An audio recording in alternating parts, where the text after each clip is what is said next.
Hey everyone, my name is Austin Miller. This is the B2B Podcast where we interview CEOs, business owners, and other amazing leaders in the B2B space. It's 6 questions in 8 minutes because the best are super short on time. So let's get right to it. Question number 1, in a couple of sentences, tell us who you are and what do you do? Well, thank you so much for having me. I think it's really cool, this format you do. My name is Debra Ruh, and I am the founder of a company called Ruh Global Impact. And what we do, we're social activists and market influencers. And we have a particular love for the inclusion of people with disabilities, making sure that technology works for all people, tech for all, tech for good, artificial intelligence for good. So we are all about helping the United Nations with their sustainable development goals, making the world a better place for all people, for the planet, and for all inhabitants of the planet as well. Wow, I love that. There's so much in there we could go into. It's super cool. Now, question number 2 then, though. What is the best thing, in your opinion, about working with other businesses? Well, I love working with other businesses. I mean, we're in a gig economy, even though we're in the middle of COVID and times are so surreal, but we really are a gig economy. And it's, one thing that this is my second business. And before I became an entrepreneur, I was in large corporate America. But I think some of the best ways to really grow your business and help your business thrive is by working with other businesses, collaborating with other business. Don't try to be everything to everybody. Like y'all build apps. We don't build apps. So I would much rather collaborate with a company that builds apps. And then I can focus on what I do and you can focus on what you do. So I think the best part of it is collaborating with each other, is supporting other businesses, especially small businesses, so that we all can be successful. No, it makes sense. We hear this phrase a lot lately, we're all in this together, but it really makes extra sense with business, right? When you collaborate together, work together as a team. That's super cool. Yeah. I love it. All right, now question number 3, kind of on the flip side then, what do you think is the most challenging part of running a business? Well, you have to know everything.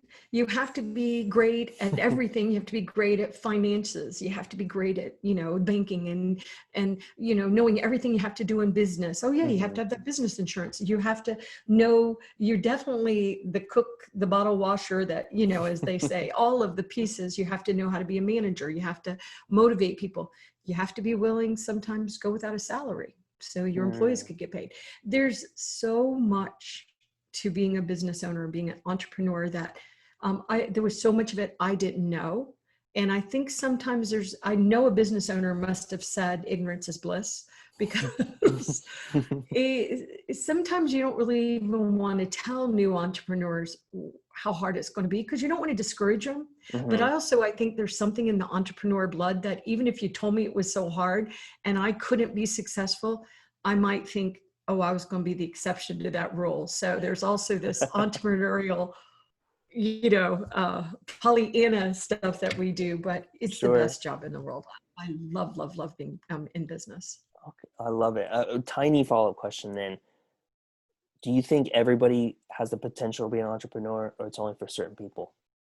Well, I think anybody that wants to be an entrepreneur can be an entrepreneur, but I do think there's certain personality types that lend themselves to it. You have to be really tough, and I always was I always wanted to be liked. I think a lot of us want to be liked, but I really wanted to be nice and everything.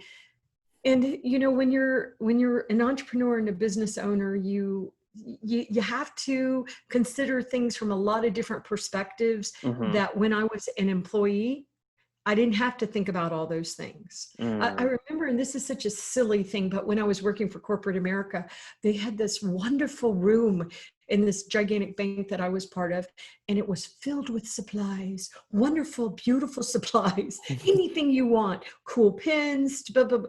Well, then I went on, my own, and it was like I didn't have a room of cool supplies. And I remember going to the bank that, by the way, I had just retired. I just left from, not retired, to apply for a business loan. And they're like, well, yeah, we won't give you a business loan because you don't have a job. And I said, yes, I do. I just started a company. Yeah. when you get a real job. So it's, Right. it's, it's hard. It's hard. And having the money to, to weather the storms that are absolutely going to happen. Who am I saying? Of Mm, course, we know this. We're in mhm. the COVID-19 storm. Yep. So it's not for the faint of heart, but I would never tell anybody that they shouldn't do it. But you better really want to do it, and you better be prepared to understand what you're undertaking. It's a big deal. And that's why, once again, we need each other. That's why we Makes got to total support sense. each other and help each other along the way. Absolutely makes sense. Well, then on that note, maybe related to this, question number 4, what is your favorite piece of business advice? I think, that my favorite piece of business advice is to trust your instincts. Mm-hmm. And I will tell you, I've been a business owner a long time. I'm 61 years old, and I became a business owner in my 40s, my early 40s. And I just didn't trust my gut instincts because I knew everybody else was so much smarter than me. Mm-hmm. That poser complex so many of us have. But Yeah. my first business, I didn't trust myself. And I would, as a woman, I'm sorry to say this, but I often would look to male guidance because men have been doing this a lot longer than women Mm-hmm. have. And I had this one man told me that I would never be successful as a woman. I had to have a white male CEO to be successful. Luckily, I was able to prove him wrong. Yeah. But I just think I just think it is critical to trust your gut. Mm-hmm. And every time I have not, I always live to regret it. And with my old company, Tech Access, there were many times that I thought other people were smarter than me. And Mm-hmm. so I would go with them, even though in my gut it didn't feel right. I always, every single time, lived to regret those decisions. So when I started this company, Ruh Global Impact, I thought, I'm not going to do it. And I have been very faithful to that gut instinct. And of Mm-hmm. course, it can't just be gut instinct. You got to do your homework. You got to Sure. know your business 101, use your resources, collaborate with others. But it's you do have to trust your instincts. You have to hone them and trust them.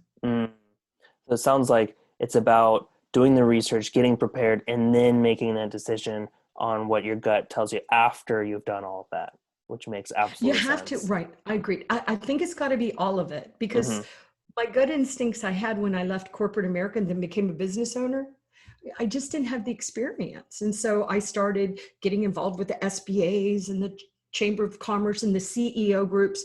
And I learned. And now I've been doing it long enough that I definitely trust my instinct. But I Very think cool. that sometimes our instincts tell us things that maybe we doubt, but Mm-hmm. we should always stop and say, why is my instinct telling me that? What Got is it. there that I can learn from that?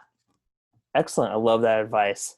Now, with about a minute and a half left, we're just going to run through the last few questions. Question 5, what other top CEOs, business owners, amazing people like you in the B2B space would you like to recognize as leaders and maybe invite onto the podcast?